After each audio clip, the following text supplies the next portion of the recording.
오늘 우리가 읽은 성경 말씀은 예수님께서 이 오병이어의 기적을 행하신 후에 오병이어의 기적의 의미를 이제 가르쳐 주시는 이 과정 중에 이 오병이어 즉 주셨던 이 생명의 양식 이것이 어떤 의미인지를 이제 가르쳐 주시는 내용입니다. 사실은 1절부터 이제 다 읽어야 되는 말씀인데 이제 길기 때문에 그 중에 일부분만 읽었습니다. 집에 가셔서 차분하게 오늘 들은 말씀을 기억하면서 읽으시면 이 성경의 말씀이 더 선명하게 다가올 겁니다. 오늘의 이 말씀을 잘 이해할 수 있느냐, 이해할 수 없느냐, 이것은 굉장히 중요한 거예요. 예수님 당대에도 예수님의 말씀을 이해하지 못해서 그만 시험에 빠지고 예수님을 떠나간 사람들이 많이 있었습니다. 오늘도 우리가 읽은 성경 말씀을 보면 52절에 유대인들이 서로 다투어 그랬습니다. 의견이 분분했다는 거죠. 서로 다투어 이르되 이 사람이 어찌 능히 자기 살을 우리에게 주어 먹게 하겠느냐. 예수님께서 내 살은 너희에게 참된 양식이다. 내 피는 너희의 참된 음료다. 이렇게 말씀하시고 내 살을 먹고 마시는 자는 영생을 얻는다. 이렇게 말씀하셨는데 바로 이 말씀을 듣고 사람들이 도대체 이게 무슨 의미인지를 알 수 없었던 거죠. 그래서 어떤 사람들은 이 말씀을 듣기 힘들다고 생각을 했어요. 믿지 않는 사람들이 있었던 거예요. 66절 말씀을 보면 이렇게 말씀합니다. 그때부터 그의 제자 중에서 많은 사람이 떠나가고 다시 그와 함께 다니지 아니하더라. 즉 생명의 떡, 생명의 양식의 말씀이 많은 제자들이 떠나가는 계기를 만들게 된 거예요. 그 말씀을 알아듣지 못한 사람들, 깨닫지 못한 사람들은 믿지 못했고 믿음이 없으므로 예수님을 떠나게 되었어요. 오늘 성경 말씀을 보면은 그의 제자 중에서 많은 사람이 떠나갔다라고 말씀합니다. 여기 제자라고 표현하고 있는 이 사람들은 어중이 떠중이 왔다 가는 사람을 말하는 것이 아니라 일정 기간 동안 예수님을 따라다니면서 나름대로 열심히 노력했던 사람들을 의미하는 것이죠. 그런데 예수님의 제자로 자처하던 이 사람들이 예수님을 떠나갔는데 다시 그와 함께 다니지 아니하더라. 이 예수님이 당신을 생명의 떡이라고 가르치셨던 이 교훈이 어떤 사람들에게는 결정적으로 예수님을 떠나게 만드는 계기가 되고 말았던 거예요. 그런데 알고 보면 이 교훈만큼 놀라운 약속이 없거든요. 그런데 깨닫지 못하고 믿지 못하니까 이 교훈이 주는 그 복된 약속들을 받지 못하게 된 거죠. 예수께서 12 제자에게 이르시되 너희도 가려느냐? 시몬 베드로가 대답하되 주여 영생의 말씀이 여기 주께 있사오니 우리가 누구에게로 가오리까? 영생의 말씀이 여기 있으니 주께 있으니 자, 영생의 말씀을 깨달은 사람은 주님 앞에서 떠나지 않았지만 그러나 영생의 말씀을 깨닫지 못한 사람들은 주님을 떠나 다시는 그와 함께 다니지 아니하더라. 한때는 제자였던 사람들이었지만 그러나 이 사람들이 예수님을 떠났고 또 떠난 사람들은 보통 그냥 있지 않습니다. 대적자가 되죠. 떠난 사람들은 항상 험담을 하고 불평을 하고 원망을 하고 대적자가 되게 마련입니다. 자, 오늘 우리는 성찬에 대해서 공부를 하고 있습니다. 이 성찬이 바로 예수님의 이 생명의 떡의 약속을 우리에게 제공하는 방편이에요. 그래서 이 신비를 우리가 깨달아야 그 거룩한 약속, 그 축복을 받아 누릴 수 있고, 이 신비를 알지 못하면 떡을 먹되 아무 유익이 없고 포도주를 마시되 그것은 그냥 우리의 입을 그저 적시는 한 방울의 물에 불과한 거예요. 오늘 이 밤에 우리는 성찬의 참된 의미를 깨달아 알기를 소망해야 할 것입니다. 칼빈은 기독교 강요 제4권 제17장 4절부터 7절에 걸쳐서 성찬에 보장된 약속에 대해서 말씀합니다. 그리고 성찬에 보장된 약속, 그 축복을 우리가 어떻게 받는지에 대해서 말씀을 하고 있어요. 자, 성찬은 무엇이냐? 성찬은 떡과 포도주라고 하는 상징을 통해서 그리스도의 살을 먹고 그리스도의 피를 마시는 의식입니다. 그래서 그리스도의 살은 우리에게 참된 양식이 되고 그리스도의 피는 우리에게 참된 음료가 되어 그로 말미암아 우리가 영생을 얻게 하시는 방편이 되고 있다라고 하는 것이죠. 이제 이런 모든 사실들을 이제 오병이어의 기적을 통해서 우리 주님께서 가르쳐 주셨던 거예요. 예수님께서 예수님을 따른 지 사흘이나 된 사람들에게 먹을 것을 주기 위하여 이제 제자들에게 묻습니다. 저들에게 먹을 것을 주어야 할 터인데 그랬더니 이거 300데나리온의 떡도 도무지 이게 안 될 겁니다. 아니, 돈도 돈이지만은 그 정도의 양식을 이 외진 곳에서 구할 길이 없죠. 근데 마침 어떤 아이가 보리떡 5개와 물고기 2마리를 가지고 있었던 거예요. 이것을 우리 주님께 가져가서 어떤 아이가 이걸 가지고 있는데 이 정도 가지고 택도 없지 않겠습니까?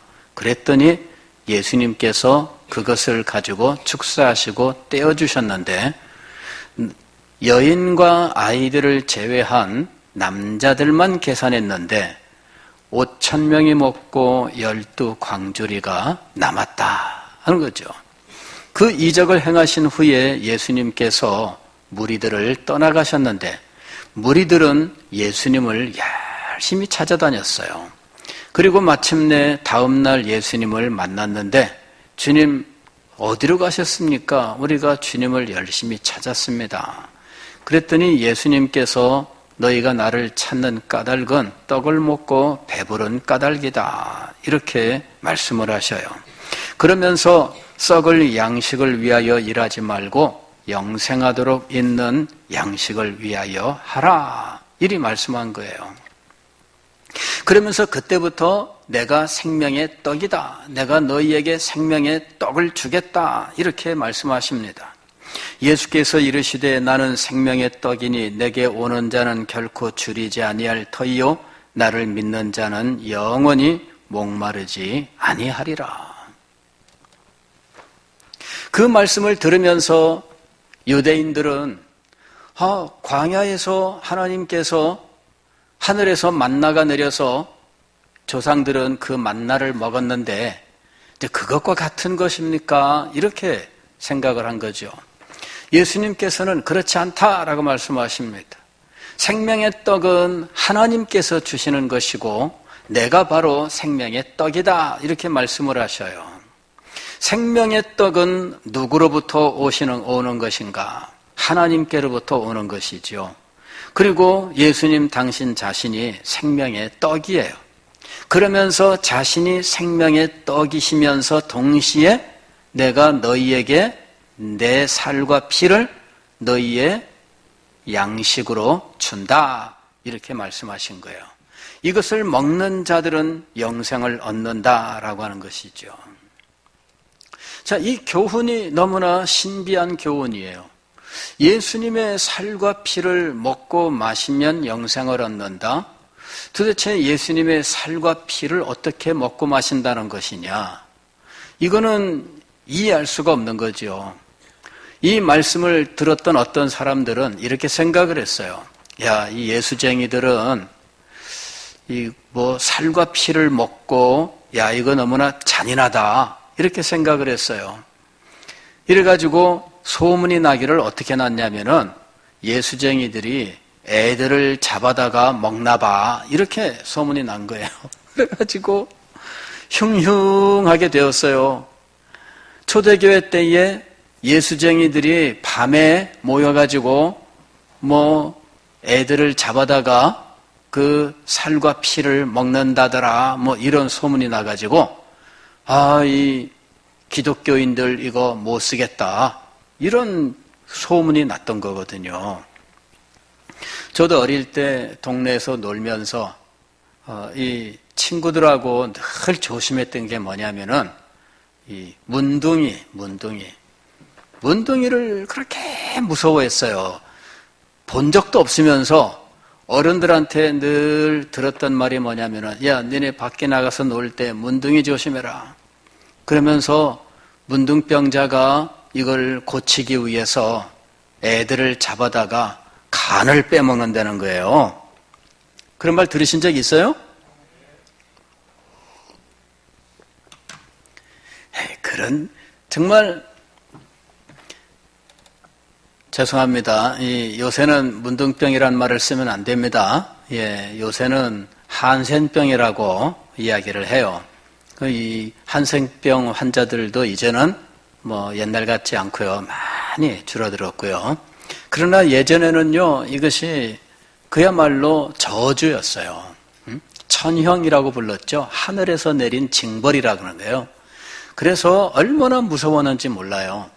그런데 이 사람들에게 더 무서운 것은 아이들을 잡아다가 간을 빼먹으면 낫는다라는 속설이 있다고 하면서 그것 때문에 아이들을 유괴한다는 이제 이런 말들이 퍼지는 것이 더 무서운 거죠. 그러니까 문둥병 환자는 이 사회에서 극도로 혐오받고 그리고 밖에 못 나오도록 아예 한 곳에다가 수용하고 이런 식으로 했던 거예요. 그리고 대를 이어가면서 얼마나 이 사람들에게 멸시를 당하고 그랬는지 몰라요. 근데 초대교회 때 기독교인들이 그랬다는 거예요. 살과 피를 뭔가 주워 들은 거죠. 뭔가 주워 들었는데 의미는 모르는 거예요.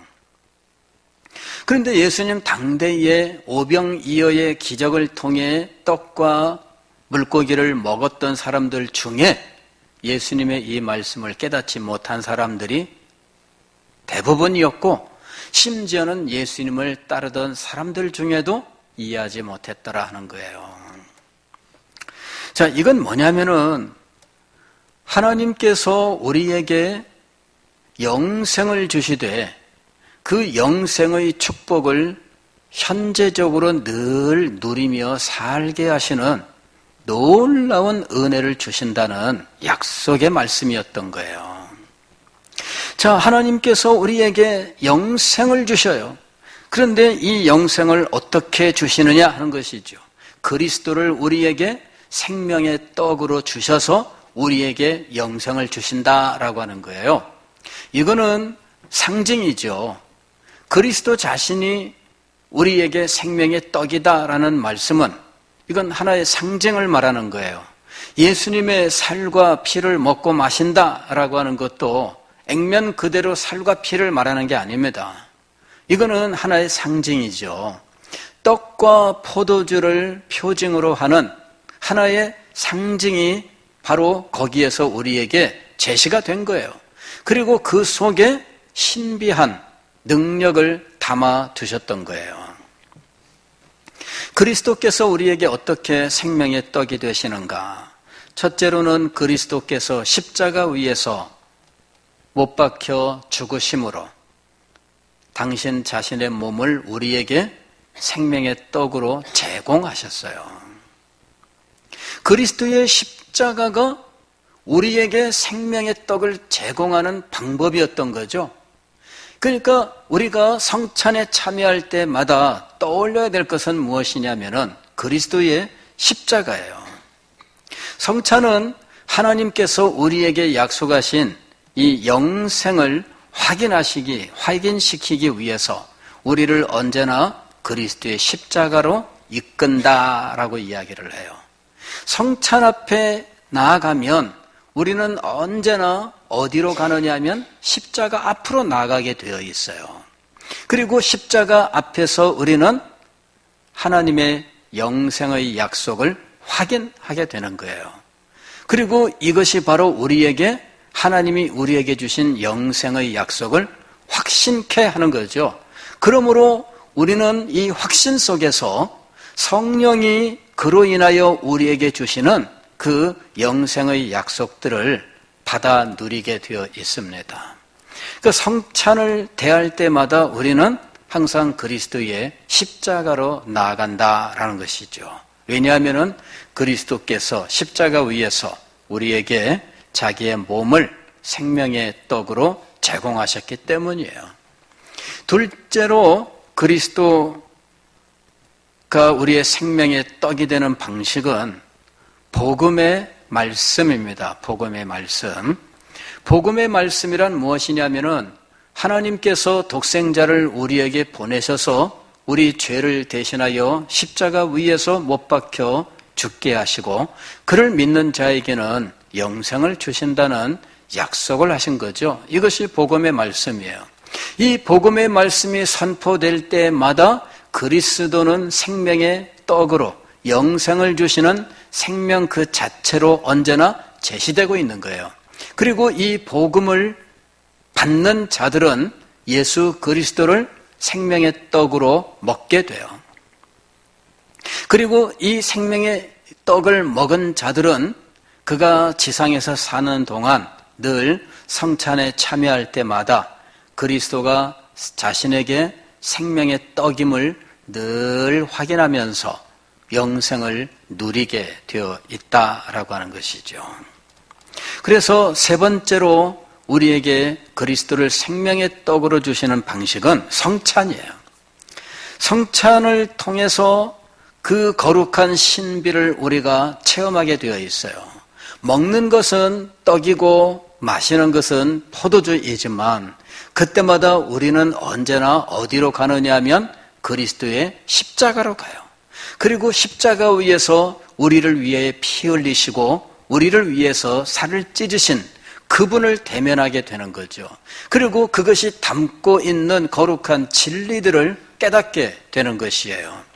우리는 그리스도의 살과 피, 즉 십자가 위에서 우리를 위해서 찢으신 그 살과 흘리신 피를 대할 때마다 그것이 담고 있는 거룩한 진리들을 대면하게 된다는 것이죠.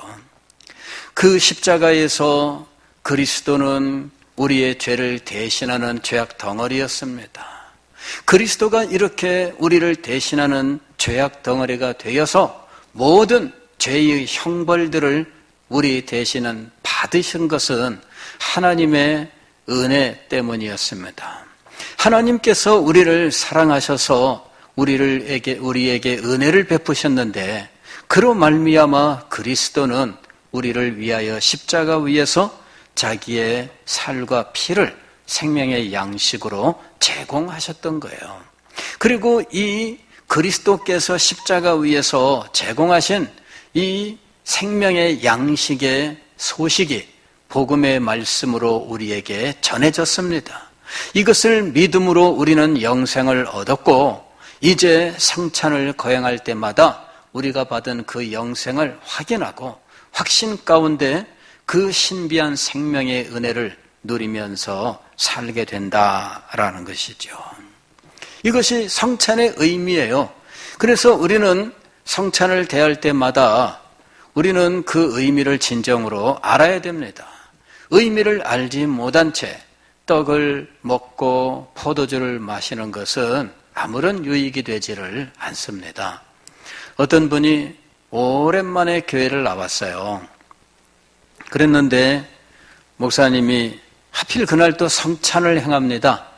근데 목사님이 성찬 떡과 포도주를 주면서 하시는 말씀이 세례받은 사람만 참여하세요 이랬던 거예요.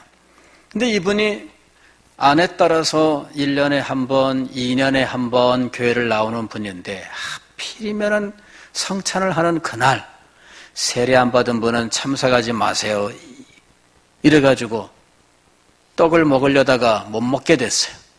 얼마나 서운한지 집에 가가지고 부인 집사님한테 욕을 바가지로 한 거예요.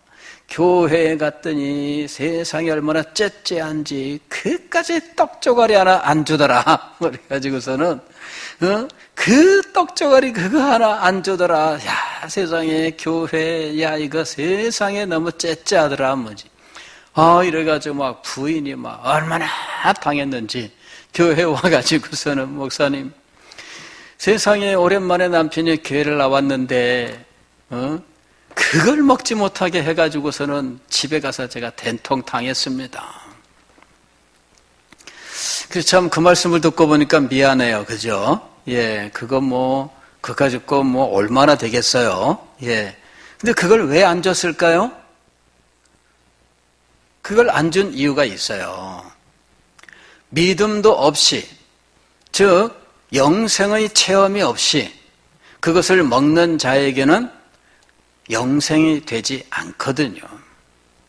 그것이 생명의 체험을 한 사람, 즉 예수 그리스도를 자신의 구주로 영접한 사람, 그리하여 그의 영혼에 거듭남이 있는 사람, 다시 말씀을 드리면은 복음 진리를 듣고 그 복음 진리를 깨달아 알고 예수님을 자신의 구주로 영접한 사람, 생명의 은혜가 있는 이 사람이 그 진정한 깨달음으로 그 양식을 그것을 받으면서 주님 앞에 믿음을 고백하고 감사함으로 이 떡을 먹고 포도주를 마실 때 그때 거룩한 신비가 그의 영혼에 역사하면서 그의 마음속에 생명의 은혜가 충만하게 되는 거예요.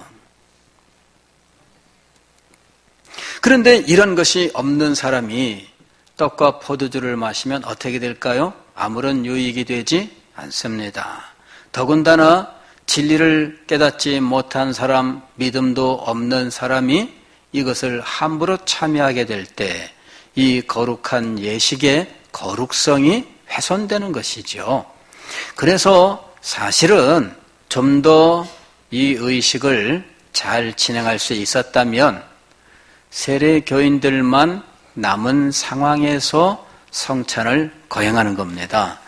근데 이제 우리가 현실적으로 세례교인만 남으세요. 그리고 다 보낸 다음에 남은 사람들만으로 성찬을 거행하는 것이 번거롭다 보니까 다 있는 자리에서 그냥 행하는 겁니다. 그러다 보니까 이런 문제가 생겼어요.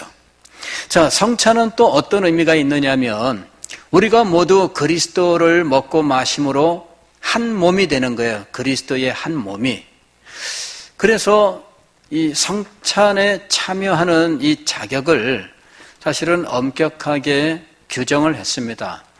과거에는 성찬에 참여할 수 있는 사람들의 명단을 게시했어요.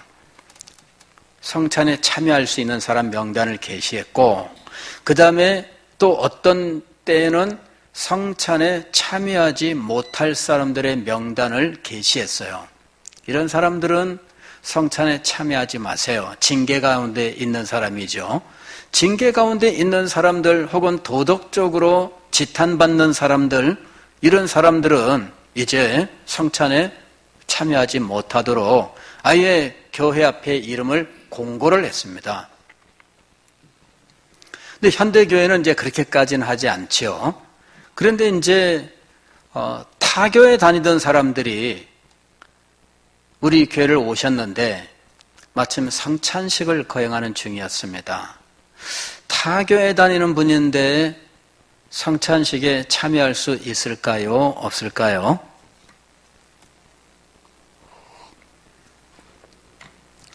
사실은 이제 여러분들도 그런 경험들을 하실 수가 있습니다. 이제 본교회에서 예배 안 드리고 타교회에서 예배를 드려야 되는 어떤 상황들도 있거든요. 그래서 그 교회를 방문을 했는데 마침 성찬식을 거행하는 중이에요.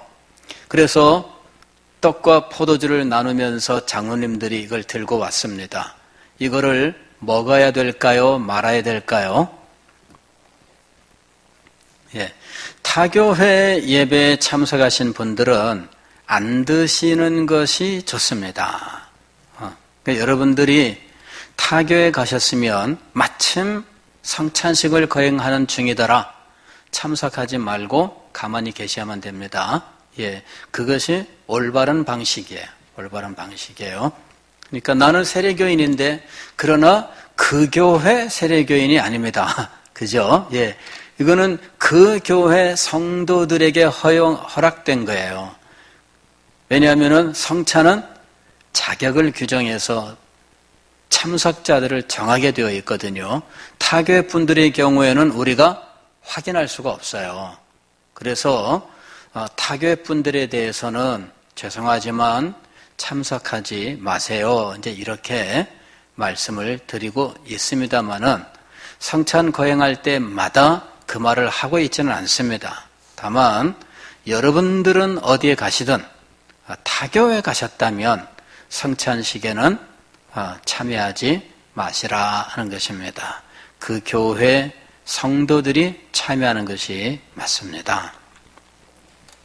다만 우리 교회에서 성찬이 거행된다면 참석을 회피해서는 안 된다라는 거예요. 왜냐하면 이것이 은혜의 수단이기 때문이에요. 은혜의 수단, 즉 주님께서 우리에게 영생을 주셨고 그 영생, 즉 그 생명의 은혜와 능력을 우리에게서 더욱더 능력 있게 하고 더욱더 충만하게 하는 방식이기 때문에 우리는 그 의식을 사모해야 돼요. 그리고 그 의식에 참여해야 되는 거죠. 그리고 그 의식을 통해서 생명의 은혜를 충만하게 받을 수 있도록 자신을 살피고 준비하는 것이 맞다 하는 것입니다.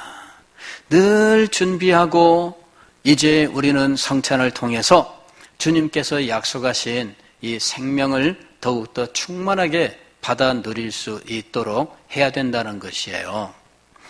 이제 지난주에도 말씀을 드렸지만은 성찬의 이 은혜를 생각할 때 현재 우리가 성찬 예식을 더 자주 하지 못하고 있는 현실은 조금 더 연구할 필요가 있다라는 것이죠. 좀 더 자주 해야 될 필요가 있습니다. 그래서 성도들이 십자가의 비밀을 늘 간직할 수 있는 기회를 갖는 것이 좋습니다. 전에 이제 설교를 하면서 어떤 분이 저한테 그런 말씀을 하신 적이 있습니다. 장호익 목사님은 맨날 십자가밖에 말하지 않는다. 뭐 할 말이 없나? 이런 거죠. 할 말이 없나? 근데 십자가를 말하는 것이 할 말이 없어서가 아니죠. 사실은 할 말이 없어서가 아니고 그것이 우리에게 가장 핵심이기 때문이에요. 그리고 이것은 우리의 믿음에서 결코 빼서는 안 되는 것이기 때문이거든요. 아무리 십자가를 잘 알아도 십자가에 대하여는 늘 들어야 됩니다.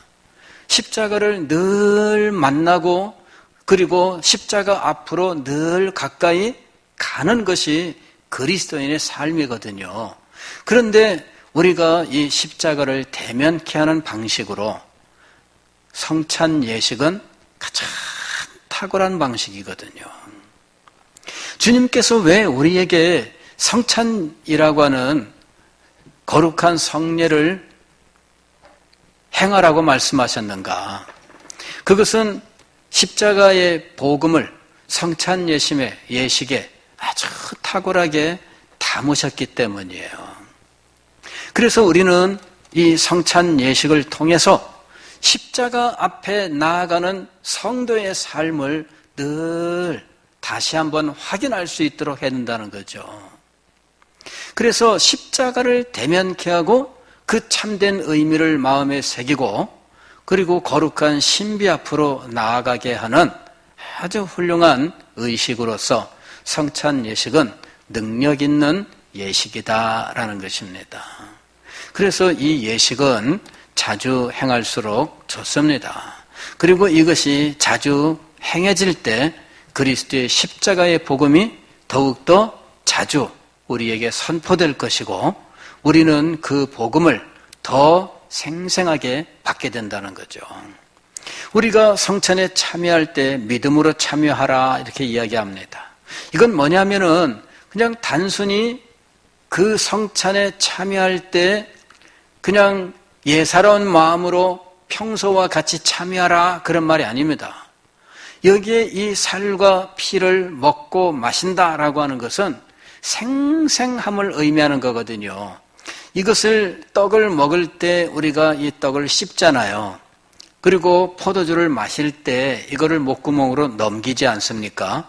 이거를 우리가 우리의 감각으로 느끼잖아요. 우리의 이 피부 감각, 씹는 이 감각, 목구멍을 넘어가고 하는 것들, 그리고 우리의 혀로 느끼는 이 맛, 이런 것들, 이런 그 생생함처럼 예수 그리스도의 십자가의 진리가 우리에게 생생하게 역사할 수 있어야 된다라는 거예요. 우리에게 이 진리가 생생하게 역사할 수 있도록 간절하게 주님 앞에 기도해야 돼요. 우리가 다 예수님을 믿는 것 다 알지요. 우리가 예수 그리스도의 십자가 다 알지요. 그러나 예수 그리스도의 십자가가 우리에게 그렇게 생생하게 다가오느냐? 예수님의 십자가의 피 흘림이 우리에게 그렇게 실질적으로 다가오느냐 하는 것이에요. 성찬은 이것을 우리가 생생하게 느낄 수 있게 하는 의식이 되어야 하는 것이죠. 먹고 마시고 하는 이 실제적인 행동처럼 예수 그리스도의 살과 피에 담겨있는 이 진리가 우리에게 생생하게 역사할 수 있도록 되어야 한다라는 거예요. 그래서 오늘 이 요한복음 6장 53절에서 이렇게 말씀하신 겁니다. 예수께서 이르시되 내가 진실로 진실로 너희에게 이르노니 인자의 살을 먹지 아니하고 인자의 피를 마시지 아니하면 너희 속에 영 생명이 없느니라. 내 살을 먹고 내 피를 마시는 자는 영생을 가졌고 마지막 날에 내가 그를 다시 살리리니. 계속해서 먹고 마시고에 대해서 말씀하고 계셔요. 자, 여기 55절도 보면 내 살은 참된 양식이요 내 피는 참된 음료로다. 내 살을 먹고 내 피를 마시는 자는 내 안에 거하고 나도 그의 안에 거하나니. 먹고 마시고 먹고 마시고 먹고 마시고 계속해서 반복해서 말씀하고 계셔요. 이건 뭐냐면은 먹고 마시는 이 실제적 행동처럼 예수 그리스도의 살과 피에 담겨있는 그 속죄의 죽으심, 그 희생, 대속의 그 진리, 이것이 우리에게 생생하게 체험되는 것을 의미하는 거예요. 우리의 마음속에서 이 진리가 생생하게 체험되면 그 말입니다. 그러니까 성찬에 참여할 때 우리는 그 진리가 생생하게 우리 속에서 깨달아지고 역사할 수 있기를 소망해야 돼요. 그리고 이것이 우리 속에서 살아있는 체험으로 역사할 때 그때 그리스도께서 약속하신 생명의 약속이 우리의 영혼 속에서 역사하기 시작을 하는 거예요. 신비한 은혜로서 우리에게 임하게 되는 거예요. 그래서 우리는 영생을 누리며 사는 거예요. 이 세상을 사는 동안 우리가 영생을 누리며 살게 되어 있습니다. 그 영생의 누림이라고 하는 것은 그리스도의 살과 피가 담고 있는 그 거룩한 진리들이 우리에게 살아있는 체험으로 역사할 때 임하는 것이에요.